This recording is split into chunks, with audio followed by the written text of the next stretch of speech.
I've officially transferred the ownership of our house to my parents, and we're contemplating divorce. James, with a cold demeanor, pointed at me and callously insisted that I leave the house. He unleashed a stream of insults, supported by his parents' cheerful smiles, who seemed to silently endorse his actions. Nevertheless, I remained unfazed by their words, calmly accepting the decision to leave. Inside me, a well-thought-out plan accompanied the luggage I had prepared in advance. Hand in hand, I departed from the house without hesitation. They were oblivious to the gravity of the situation awaiting them. My name is Sally, just turned 50. Many years have passed since our marriage. Our children are now independent, leading lives away from us. I used to live the life of an ordinary salaried worker, but now, thanks to a friend's introduction, I spend my days as a teacher of handmade accessories, a hobby turned profession. This new job has become a turning point in my life, bringing fulfillment through interactions with my students and the joy of crafting every day. Some might have negative opinions about turning a hobby into a livelihood, but I am content. James and I met by chance at the company where I used to work. He was employed at a client company at the time, and as we started to meet often through work-related social gatherings, our relationship deepened. Eventually, we chose to marry out of love. After 3 years of marriage, our family was blessed with a healthy and energetic boy. He graduated from a well-known university and is now happily married, living a prosperous life. However, despite our son's success, the relationship between James and me became increasingly difficult to find joy in. Over the years, James underwent a transformation, displaying changes in behavior. The once gentle and considerate James became demanding, treating me like nothing more than a housemaid. His daily changing demands and preferences became a source of trouble for me. Lately, James has been easily angered, blaming me for trivial things, and instances of verbal abuse have been on the rise. I've been wanting to escape this life and start anew, but I'm tied down by an unpaid mortgage. Despite this, James quit his job without a clear reason and now spends his days lazing around the house. He hardly lifts a finger to help with daily chores, leaving me to manage everything on my own. The house we live in was recently rebuilt, and I funded it all. Managing the finances, I saved bit by bit for its reconstruction. It embodies my wishes and aspirations, a house I worked hard to build. I don't want it to fall into James's hands if I leave. Beyond the mortgage issue, this house symbolizes my dreams, with features like the spacious kitchen area reflecting my careful choices. Despite initial input from James on the house's design, I covered all the costs and wanted my wishes to be respected. Despite facing challenges, the house, with all its desired features, eventually became a reality, fulfilling our dream. I experienced a profound sense of joy about the reality of our new home. However, the cost of construction significantly surpassed our initial estimates, compelling us to take on a much larger loan than anticipated.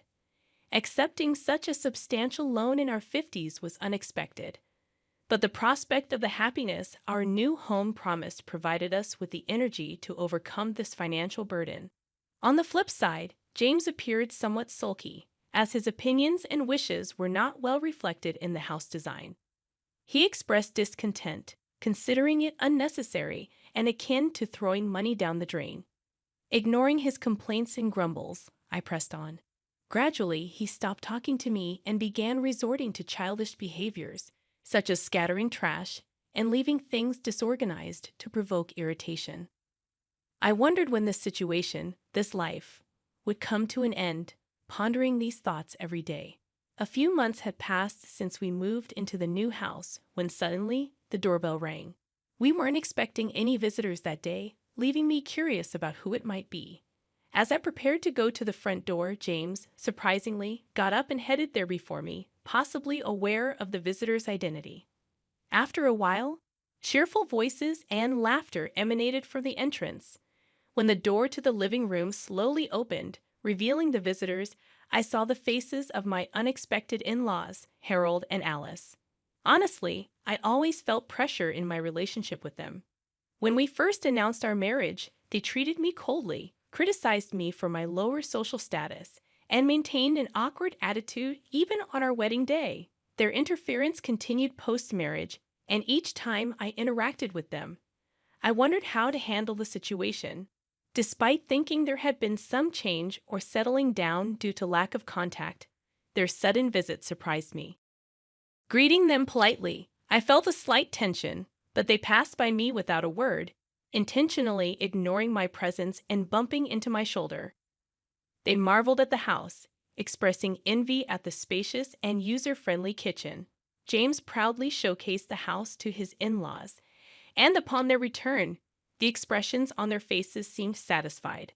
However, James' expression turned stern, and he suddenly raised his voice in anger towards me, instructing me to hurry up and prepare tea and snacks. Overwhelmed by his words, I hastily prepared tea and served snacks, but his parents seemed dissatisfied, commenting on the hospitality. Despite my efforts, Harold expressed dissatisfaction, and as they quickly finished the snacks and tea, he commented appreciatively on the house's interior. James, with a broad smile, invited his parents to live together in the house, almost ignoring my presence. They listened to James's words and left, leaving me watching their retreating figures. I felt a significant gap between James and me, witnessing him chatting and laughing joyfully with his parents, something I hadn't seen in a long time. Subsequently, in response to James' invitation, his parents began visiting our house more frequently. Initially, it was a few times a month, but it gradually increased to several times a week, eventually becoming almost daily.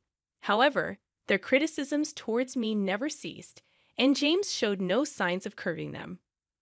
James' attitude of blaming me, coupled with his parents' intensified disapproval, became more pronounced. His complaints about me not listening and causing our son suffering were relentless. Despite facing daily difficulties, I found myself unable to voice the frustration in my heart. All I could do was offer words of apology. The in-laws' visits increased beyond anticipation, and they started visiting even more frequently during my absence. They would come along with James, leaving clear evidence of their activities at home: scattered beer cans, empty bottles, and traces of spilled alcohol that seeped into our new rug. Despite my protests, the new house began to smell of alcohol and felt dirty. I couldn't understand why, despite not contributing to the household, James was quick to complain. His involvement in gambling added another layer of worry, as remnants of used betting slips surfaced regularly. Explaining the risks of gambling and its impact on our finances seemed futile. The losses were a significant blow, especially since the money used for gambling was hard-earned through my tireless work. Nearly a month into the frequent visits from the in-laws, they targeted the times when I was out. One day, returning home early, I found them leisurely spending time in our house. Surprised, I confronted them, but their snarky words and indifferent attitude made it clear that they considered my presence bothersome. Frustrated and stressed by the insolent attitudes of James and his parents, I realized I had reached my limit. Instead of succumbing to emotions, I decided it was time to devise a plan to address the situation. Amidst this turmoil, an unusual event occurred. During a time when I was supposed to be away, the in-laws visited unexpectedly, expressing surprise at their unusual timing. I sarcastically commented on their avoidance of my presence. Ignoring my remark, they boldly entered the house. James welcomed them with a smile, leading them to inspect various areas, from the kitchen to the bathroom. Observing their meticulous checks, I sensed a hidden agenda behind their actions. Even as they left, they wore satisfied expressions, as if they had confirmed something. Curious and wary, I questioned their inspections and wondered if there was something they should tell me. I had cautioned James not to worry, emphasizing that it was none of his business. His behavior, however, hinted at concealing something from me. I suspected he was trying to manipulate me cunningly, but grasping the real intention proved challenging. Observing the situation became my only option. Then, one day after work, I returned home to find a large moving truck parked in front of our house, bearing the logo of a company named Moving Center. James appeared to be in discussions with the truck driver and representatives. When our eyes met, he pretended not to see me and disappeared inside the house. What shocked me more was the simultaneous arrival of my in-laws. They greeted me casually, and James welcomed them, leading them into the house. The atmosphere felt tense, and as I followed them inside, I noticed a significant change. The familiar furniture and belongings I knew had vanished, replaced by my in-laws' dated furniture, arranged as if this were their home. As I sat down on the sofa, they surrounded me with smirky smiles, conveying a sense of smugness. Their behavior indicated a pre-planned action, and though anxious, I decided to quietly wait and see what would unfold. The somewhat hurried gazes of my in-laws added to the atmosphere. They declared that there was something they needed to tell me, hinting at a hidden agenda. Bracing myself, I responded with feigned calmness, and James sighed deeply before admitting that he had sold the house to his parents. He proposed getting a divorce, and my in-laws nodded in agreement. Their smirky smiles suggested they were trying to toy with me. Despite their revelation, I remained unfazed, having anticipated their plan. I promptly signed the divorce papers, placed my wedding ring on the table, and declared my intention to leave the house. I had suspicions about the unnatural behaviors of James and my in-laws, especially since their frequent visits when I wasn't home. To confirm my suspicions, I installed surveillance cameras around the house, synced with my smartphone. On the first day, I observed their daily conversations. However, one day, I stumbled upon footage where James and his parents joyfully discussed selling the house. Shocked by this revelation, I decided to plan my next steps, searching for a new residence based on the information obtained from the surveillance cameras. I took the initiative to transfer the home loan from my name to James's. If they planned to remove me from our home, I believed they should take over the mortgage payments and responsibilities. The monthly mortgage, amounting to $1,900, was paid from my hard-earned salary. Doubting that James and his parents could afford this, I resolved not to provide any financial assistance. Free from the troublesome relationship, I moved to my new, well-arranged home with new furniture, ready to embark on a new chapter in my life. On my day off, I relished the prospect of thorough rest, sleeping in past noon. As I was about to doze off again, the doorbell abruptly rang. To my surprise, James and his in-laws stood at my doorstep, uninvited. I questioned their presence, and without answering, they intruded into my house, spreading out a document in front of me. They accused me of changing the name on the house loan without permission. Expressing disbelief at their sudden appearance, I learned that right after leaving the house, they received documents about the loan name change. James and his parents were shocked, claiming they were currently unemployed and couldn't afford the high monthly loan. In a furious outburst, James declared they wouldn't pay that amount. Attempting to enlighten them on the consequences of defaulting, I explained how interest and late fees could significantly increase the final payment.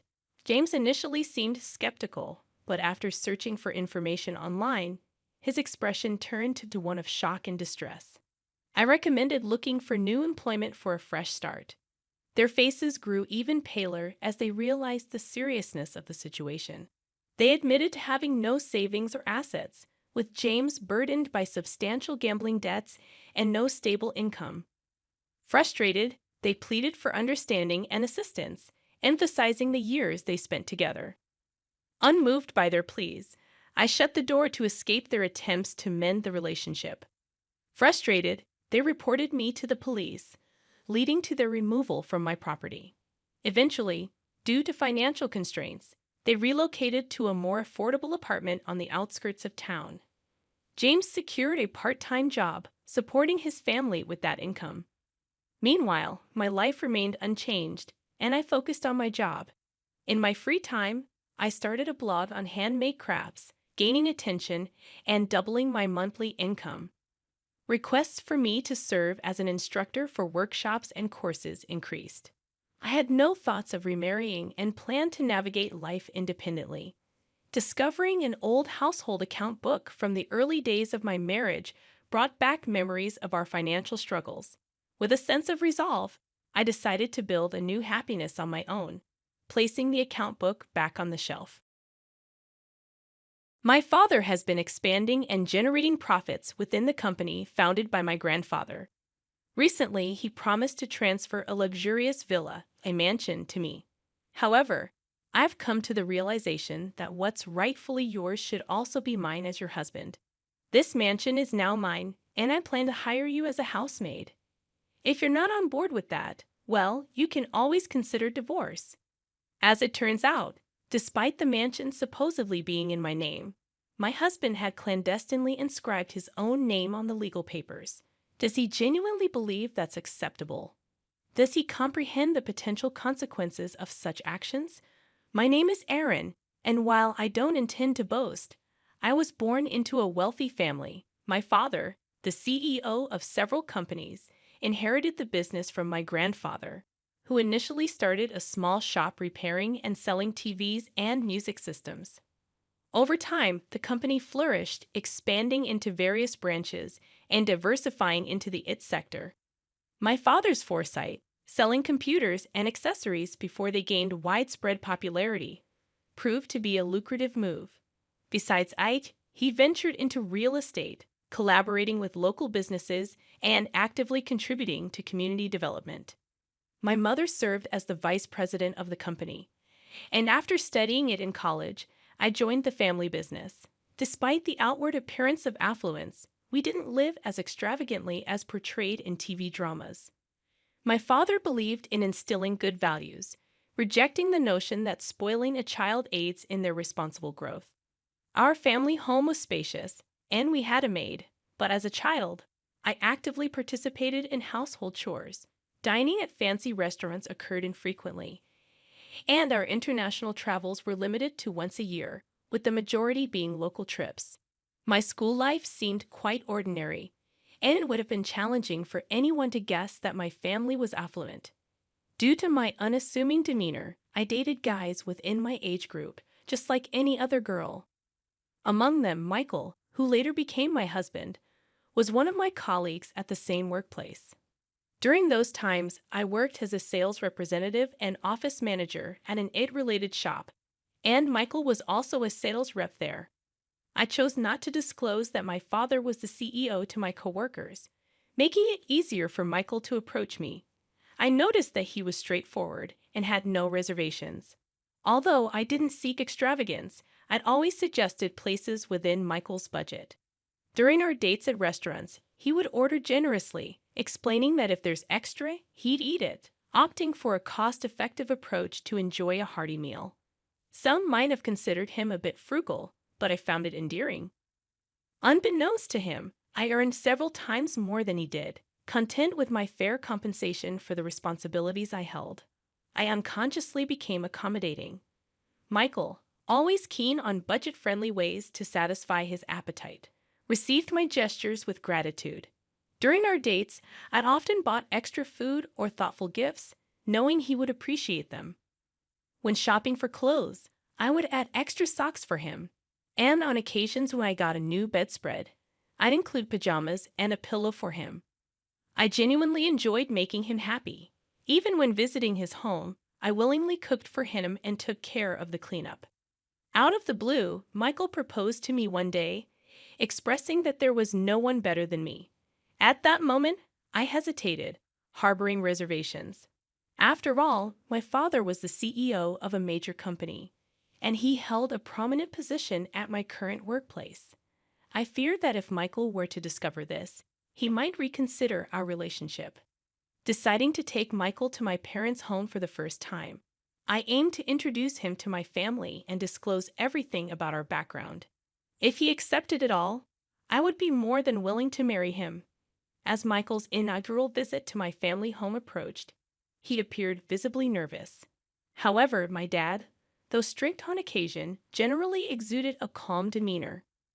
When I presented Michael as the man I was contemplating marrying, my father welcomed him with a warm smile, alleviating some of Michael's tension. Although surprised to learn about my father's CEO status, Michael managed to navigate the visit smoothly with my father's supportive demeanor. Upon leaving the house, Michael exclaimed about the enormity and magnificence of the residence, expressing gratitude for my father's kindness. He even suggested that we could get along well.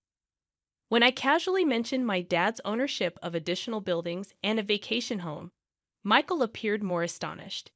Despite the revelation, he resolved to marry me, the daughter of such a prominent man, and I agreed wholeheartedly. Eventually, we became a married couple. However, something bothered me. At the moment of accepting his proposal, I noticed a slightly mischievous grin on Michael's face for a split second. Dismissing it as his quirky way of smiling, I didn't dwell on it, but perhaps had I paid more attention, I could have averted the impending tragedy. As Michael and I moved into a typical, not overly luxurious apartment, he seemed to grasp the significance of my father's status. Yet I never explicitly disclosed my income, maintaining a modest lifestyle. Gradually, Michael's demeanor changed after settling in. While I balanced work and household responsibilities, he started demanding more. One evening, as I prepared dinner, he asked, "What's for dinner tonight?" In response, I informed him that I had prepared his favorite curry rice. However, to my surprise, he appeared dissatisfied as he sat on the sofa. Letting out a sigh, he expressed his desire for something like a prime beef steak once in a while. This caught me off guard, as he had never complained about my cooking before. I pointed out that prime beef was quite expensive, but he clicked his tongue in annoyance, insisting that, considering my father's earnings, indulging in prime beef occasionally should not be a big deal. Reluctantly, I agreed to get prime beef for the next day. Michael smirked, stating that we should be able to enjoy such things normally from now on. While my salary could afford such luxuries, my previous lifestyle had instilled a reluctance to spend so extravagantly. However, to avoid issues early in our marriage, I resigned myself to the decision to actually cook prime beef steak. Unfortunately, Michael's lavish tendencies did not stop there. He frequently requested expensive ingredients for meals and specified upscale restaurants when we went out. His cravings extended beyond food, manifesting in desires for a TV larger than 60 inches and even suggesting we should purchase a massage chair for the sake of relaxation after work. These remarks became more frequent, and I began to feel that it was getting out of hand. I questioned the need for such extravagant items, expressing my concern about the expenses involved. Frustrated, I finally retorted, asking him if he thought we were made of money. I challenged his extravagant lifestyle, stating that living so lavishly was unnecessary. In response, Michael made a displeased face and clicked his tongue again, expressing his discontent. He argued that, as the husband, he contributed to the household expenses and insisted that I should listen to him. However, his statements puzzled me, as his contributions, while appreciated, did not amount to a lavish sum. In fact, I contributed more, a fact I never disclosed to him. Despite my substantial financial input, he made these assertions without hesitation. This change in Michael's behavior left me questioning his mindset. He was not like this before, and I couldn't comprehend why he had changed at that moment. I found myself in a state of confusion, unable to comprehend Michael's recent behavior. In response to his audacious requests, I decided to temporarily appease the situation by telling him, "All right, I'll think about it." Little did I know that the explanation for his bold behavior would become apparent just a few days later. On that particular day, my father summoned me to the office of our shop where I worked, claiming that he had something important to discuss. While Michael was engrossed in his work, my father entered the office and initiated a serious conversation. He expressed uncertainty about how much longer he could continue as the CEO and hinted at the possibility of me taking over in the future. Furthermore, he mentioned transferring the vacation home to me. This vacation home, briefly mentioned to Michael earlier, resembled a large lodge located about a 30-minute drive away. It was a place where my father used to host gatherings with town shop owners, under the guise of meetings. Although such meetings were no longer held, the house was consistently ready to be lived in, maintained by a housekeeper. My father offered me the freedom to use the vacation home however I wanted. This proposition left me torn, as I had no concrete idea of how to utilize such a property. The vacation home boasted over 6,000 square feet, with a lavish garden surrounded by nature, akin to a mansion. Lacking the social connections to host significant parties, I contemplated keeping it as an asset. I conveyed to my father that I would positively consider his proposal but needed more time to make a decision. He assured me there was no rush and left a contract on the desk before departing the shop.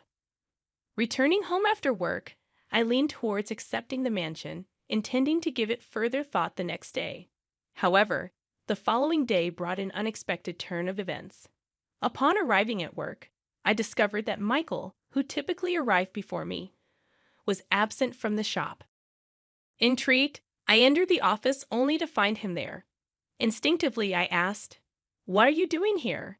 To my surprise, he flashed a document in my face, stating, "I overheard the conversation about the mansion yesterday. Sounds like an amazing deal, right?"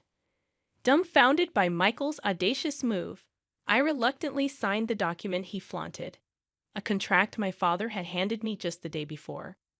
Shockingly, Michael had inscribed his own name on it. I was utterly taken aback and couldn't help but express my disbelief. "What on earth are you doing?" I questioned him, but Michael, without a hint of remorse, casually responded, "Why not? Your dad said he's giving away an amazing mansion, right? If you won't decide, I figured I'd take it." He said this with a smirk, but there was no way I could accept it. Persistently, I pleaded with him, emphasizing the house's worth of $4 million and my father's intention to give it to me. However, Michael dismissed my concerns with a nonchalant laugh. $4 million? Dan, that's impressive. Think about it. I have the right to this mansion because you're my wife, and I'm your husband, so I have a right to what's yours. Moreover, your dad really likes me. He probably won't have any complaints. So from today, this villa is my house. If you live in a wealthy house, you've got to make use of it. How about I hire you as a maid in this mansion? If you have any complaints, I'll divorce you anytime, he confidently declared. It was at that moment when I recalled Michael's past actions and words, and everything finally clicked. He seemingly had no qualms about taking from others, even if it meant practically stealing, without feeling guilty. During our dating days, I'd always showered him with gifts, but he never reciprocated. My giving nature might have corrupted him, leading him to believe that what was mine was automatically his. My dad's kindness to Michael likely made him feel my father was easy to manipulate, and perhaps he perceived me as even more gullible. With a plan forming in my mind, I decided to confront him. I declared, "Fine then. This mansion is yours, but I'm not going to be your maid. Let's get a divorce. Take care." After that, I returned to my job and, during my lunch break, called a divorce lawyer to initiate the process. Michael, seemingly unfazed, responded with bravado, claiming he was fine with it and canceling the lease on his current place. Little did he know that tragedy was about to hit him, and he just hadn't realized it yet. Later, I went back to my parents' place and shared everything with my father. From that point on, everything unfolded according to my plan.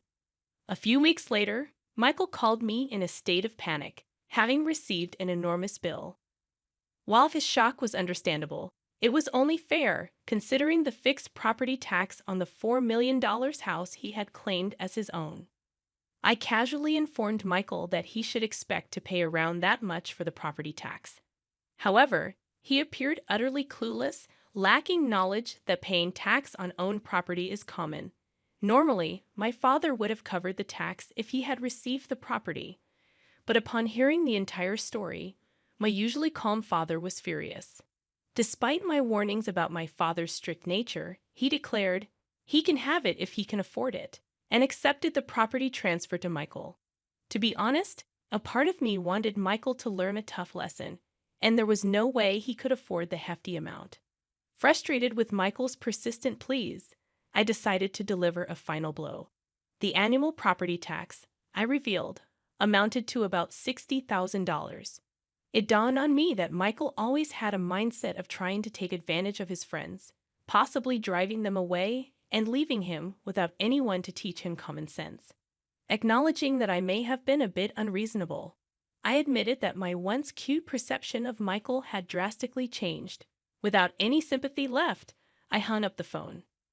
Subsequently, Michael couldn't sustain living in the house and faced forced eviction. Realizing he couldn't afford it, my father reverted the property deed back to my name, incurring the gift tax himself. Meanwhile, Michael faced severe consequences. He was fired from his job and charged with unlawfully changing the property deed. He received scoldings from his parents and was shunned by acquaintances. Now jobless and friendless, he barely scraped by in a rundown apartment, working odd jobs. His parents were even considering disowning him. As for me, I've been gradually preparing to take over my father's company. My father once told me that success in business doesn't come from looking for shortcuts. Reflecting on the fact that I almost married Michael, I deeply understand the truth in his words. Inspired by my father's greatness, I push forward every day in my involvement in running the business.